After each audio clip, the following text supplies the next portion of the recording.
Yes, that's right. I have decided to change things up a bit. I tried playing the piano music, but honestly, it's just not what I like to sit and listen to. I've gotten a lot of feedback on the piano music, some good, some bad, and it's not that people don't like it. It's nice, but there's just something not fitting about it. I enjoy playing it, but it's different when you play it than just sitting and listening. So I'm going to play what I like to hear, and hopefully you all will enjoy this a little bit better. It's all about the stories anyway. I know Cam plays similar stuff to this, and I enjoy listening to that. I'm changing a few things up on the Shudder, so playing what I like to hear and telling the stories a bit more loosely. I can tell I tighten up. I'm just trying to do it perfect, and it's just not enjoyable for me. I can't expect you to enjoy it if I'm not having fun with it. So I'm interested to hear what you think of all the changes. Just keep in mind that this is me, full go, just trying to have a little bit of fun with this. I'll be putting the full songs at the end of each video. So I've got a collection of Ohio Grassman encounters here, and I hope you enjoy them.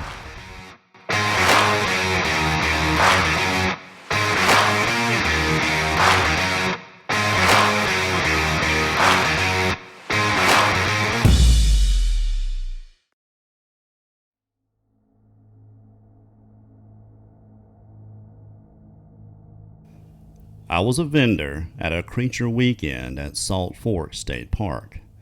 We were packing up at around 9 p.m., and a fisherman that was in a tournament came in all shaken up and said, "At first, I thought you were a bunch of nuts, until now." He started to tell his story to other vendors. This grabbed my attention, so I went over to listen. After hearing his story, 5 of us decided to go out the next morning and check out the site. I got there at around 5 a.m. and said to myself, if they're not here by 5:30, I'll start without them and maybe they'll catch up. They didn't show, so I started to head down the sagebrush trail and headed to where the man said he saw the creature. The wind was from my left to right and the sun was on my left. About halfway down the path, 2 deer must have smelled me because they took off running across the path from my right. I kept walking, but was a bit more alert after that. As the sun started to come up, and when I hit the first turn on the shadebrush trail, I heard something like talking up the ridge to my left. It was weird. It sounded like a tape player was playing while eating the tape. At first, I thought it was the guys, so I yelled, "Hey guys, wait up!" Then they started to walk faster. I yelled again, "Very funny, guys." This is when I got a good look at them. I knew right away what I was looking at. It was 2 Bigfoots. They were jet black and they were huge. I tried to catch up with them and get a picture, but these things were walking fast, and once they got to the bottom of the ridge, they took off into the brush. Just before going into the brush, one turned to look back. When it looked back, it had to turn its whole top half with its left arm going across its chest to look back at me. I tried to follow them, but once they got in the brush, I couldn't hear or see them anymore. I got a really good look at them. They were black as coal, and the hair length was as long as a bear and well groomed. I don't know what possessed me to go after them. At any time, they could have stopped and tore me in half, but all they wanted to do was get away as fast as possible. I guess I should feel lucky for that.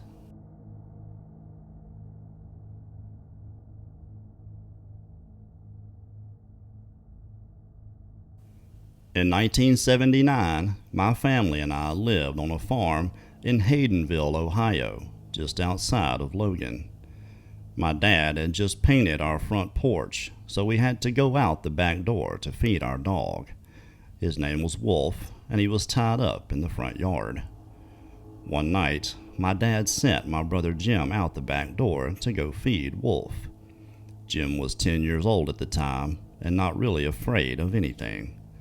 So he got some water and headed out to feed Wolf. First, I need to explain. If you stood at the back door in the kitchen, you could walk straight through to our living room where my mom was sitting on the couch. Just as soon as Jim opened the back door, he dropped the water, slammed the door, ran straight to our mom on the couch, and jumped in her lap. He acted like he couldn't talk. My dad came running in the room and started patting him on his face to get him to talk. Finally, all my brother could say was big, hairy, and building. He was too shocked to say any more. After a few minutes, he finally told my dad there was a big, hairy man leaning against the building out back. The building was at least 6 feet tall, and Jim said it was leaning on it with its elbow. After hearing this, my dad opened the front door, jumped over the porch, and ran to our dog. He untied Wolf, and they ran out back. Wolf ran ahead, but Dad didn't get far. He was halfway there and heard Wolf cry out. Then he saw Wolf flying through the air toward him. Whatever it was, it slapped our dog, making him fly past my dad. Dad ran down to the garage to get some neighbor boys and their guns, and they chased it back into the woods. We thought that was the end of it, but it wasn't. The very next night, my dad was in the garage fixing a car. Mom was putting my younger brother and sister to bed upstairs. Myself and my other sister Donna were downstairs in our bedroom, which was right by the back door. We had just gotten into bed when I looked over and saw this thing looking in our bedroom window. I was stunned and froze instantly. I told my sister we had to get upstairs to Mom and to be very quiet. When the thing left our window, we got up and started out the door. Now we could see it at the back door trying to get in. We ran upstairs and told our mom. She said, "I think you're imagining things. They ran whatever that was off last night." Mom started downstairs to take a look, but only got so far down before she ran back up, knocking me and my sister over. Mom ran to the window and started screaming for Dad, yelling, "It's at the back door!" This time, my mom called the sheriff. When they arrived, they went through the woods looking for it, but all they found was what looked like a large pile of still fresh scat and a few impressions that looked like very large footprints. After what Mom and Dad told him, the sheriff wouldn't go any further than the light of the farmhouse. Since that night, we never saw it again. I never told this story to anyone but friends and family because I really didn't think anyone would believe me. The creature was probably 7 feet tall or better. You could tell it had black hair, but it also had lots of gray hair too. It looked to be pretty old. It looked like a man in the face, but much bigger. It was the most frightening thing I have ever experienced.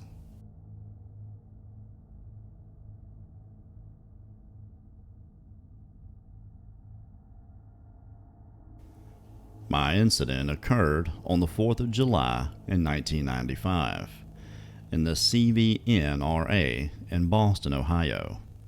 I was in the Army and home on leave at the time. 3 of us, myself, a cousin, and a friend, had just left the Independence Day fireworks and decided to go for a night hike on the railroad tracks which run parallel to Riverview Road near Brandywine Ski Resort. This was a hike we have made several times before in varying locations along the same road without incident. On this particular hike, we parked in a public lot and headed north on the Cuyahoga Valley Line tracks. I would say the time was around 11:30 p.m., and the sky was clear with a very bright moon. We hiked about a quarter mile when all of a sudden we heard a distant, high-pitched scream from the west across Riverview Road. The scream sounded similar to that of a coyote or peacock, only it was raspier and lasted about 5 seconds. We shrugged it off as some sort of animal and continued on. As we hiked the tracks, we got to a clearing that was a swamp to the west of it. Between the tracks and road had tall weeds, brush and trees were to the east. As we passed through the clearing, you could see beavers swimming in the swamp and hear typical summer insects and frogs. We entered a heavily wooded area where some railroad cars and equipment were parked. We nosed around for a few minutes and decided to head back. We were talking amongst ourselves as we entered the clearing again when a second, very powerful, angry roar came from the middle of the swamp. Once again, it was higher in pitch than one would normally believe a roar to sound like. This time, it lasted much longer, about 10 seconds, and was very close, about 50 feet. The three of us froze dead in our tracks, and I had just uttered, "What in the world was that?" when a very large creature came charging through the swamp right at us. All we could see was a silhouette, but it was definitely upright on two legs and swinging its arms. We watched as it ran through the water. This thing was actually making waves and moving extremely quick for being waist deep in muddy water and cattails.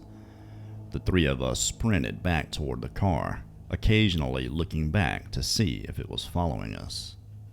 We could see the silhouette at the edge of the swamp, but it never left that spot, nor did it climb up onto the tracks. This happened over 11 years ago, and I remember it as though it were yesterday. I would also bet that this was no prank, given the sheer size and the power it displayed as it muscled through the water. Not to mention the scream. I still live in the area, and I pass through this spot on a regular basis. Although I have never seen or heard anything like this since, it still gives me goosebumps when I drive through the area. My wife thinks I'm nuts.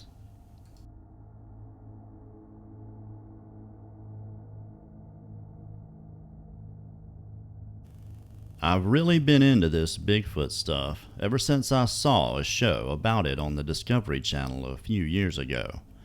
Not long ago, I asked some friends if they've ever seen ghosts, Bigfoot, or anything else unusual.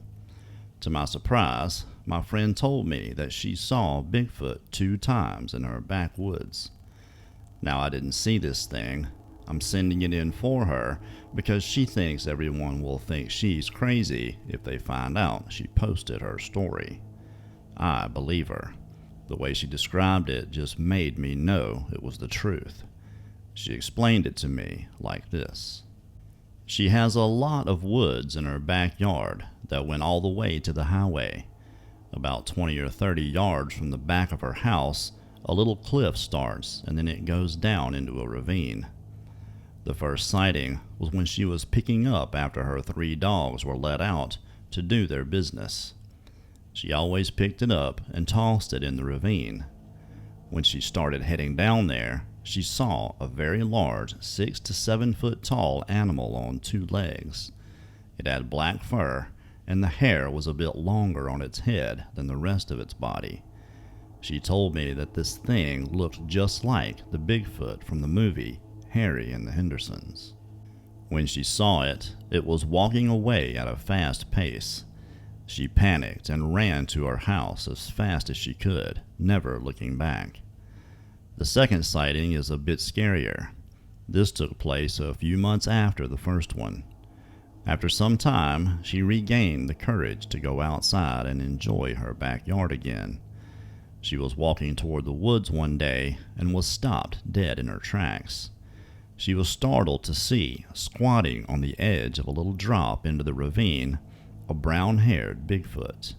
She said it was holding something in its hands and appeared to be examining it.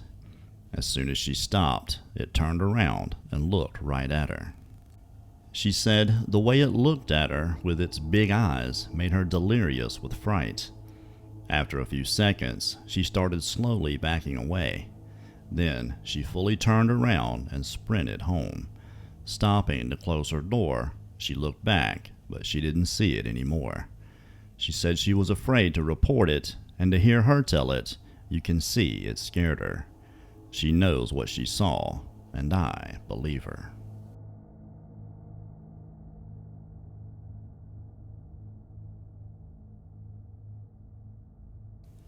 Me and several friends were taking turns riding a mini bike behind the feed mill in Fulton. We would ride back toward the old train coal loading area. There was a wide path that ran alongside the railroad tracks. When it was my turn, I jumped on the bike and rode down the alley through the coal loading area and onto the wide path that ran alongside the railroad tracks. There was an old switch and sign located just to the right of the path. When I got to the switch, I tried to turn the bike around, but there wasn't enough room. I was crossways in the middle of the path with the bike facing the railroad tracks to the east. On the other side of the tracks was an embankment that rose about 3 or 4 feet high. The embankment was maybe 20 feet from me and covered sparsely with small trees and saplings. I was getting off the bike to finish turning it around in the path when I saw movement on the embankment almost directly in front of me. The hair on the back of my neck stood up and I froze. I was staring into the eyes of a creature like I had never seen before. I could plainly see the creature's eyes and face. It had watery-looking black eyes that were very shiny. It was at least 9 feet tall and covered with reddish-brown hair. The hair was thick but not long. Its face wasn't completely covered with hair. Around the eyes, nose, and upper cheeks, I could see its skin. Its skin looked kind of bluish to me, or maybe an off-color gray. Its chest was really wide and appeared quite muscular. It just stood there with its hand on the trunk of a tree. The other hand was holding a branch back out of the way, like it had been coming down off the embankment, but stopped when it saw me. It clearly had a hand that looked like ours, but covered with hair. I couldn't see the palms of its hands, only the backs and fingers. I noticed that its arms looked extremely long, and it made the creature look kinda ape-like in that respect. Its lower torso and legs were covered with hair, except for some areas on its thighs and knees. I couldn't tell whether it was male or female. I remember having the distinct impression that it was a he, though. So there I was, standing beside an idling mini-bike, and there he was, standing on the embankment. We were staring at each other. Then it kind of wrinkled up its nose, and its eyes narrowed. The spell was broken, and I was scared to death. I thought it was going to come get me. I gunned the throttle on the bike and tried to jump on it as it finished its turn onto the path. I didn't make it onto the bike, though, and ran beside it all the way back to where my friends were, with the throttle wide open. When I got to where my friends were waiting, I dropped the bike and ran all the way home. My friends came over to see what was wrong. They said I looked like I had seen a ghost and had never seen anybody run that fast before. I told them I had seen a giant monster back at the coal loader and I thought it was going to get me. We talked about it a couple of times over the years, but I had pretty much forgotten it until I heard others tell their stories, and I thought it needed to be heard.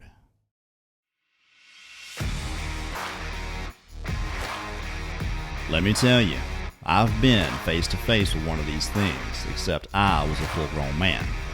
There's no doubt that when you see it and you feel like it's too close, all you want to do is get the heck out of there as fast as you can. At least I did. Okay, I hope you enjoyed these Ohio Grassman Bigfoot stories. I'll have a few other collections coming soon too, more skunk ape and some southern boogeyman stories. Okay, let me know what you think of the changes. Don't hold back either. Just remember that I'm making the videos that I want to watch and listen to. So I appreciate all the feedback. Okay, please consider hitting that thumbs up, and if you subscribe, make sure you hit that notification bell so you can join me here next time for the Shudder.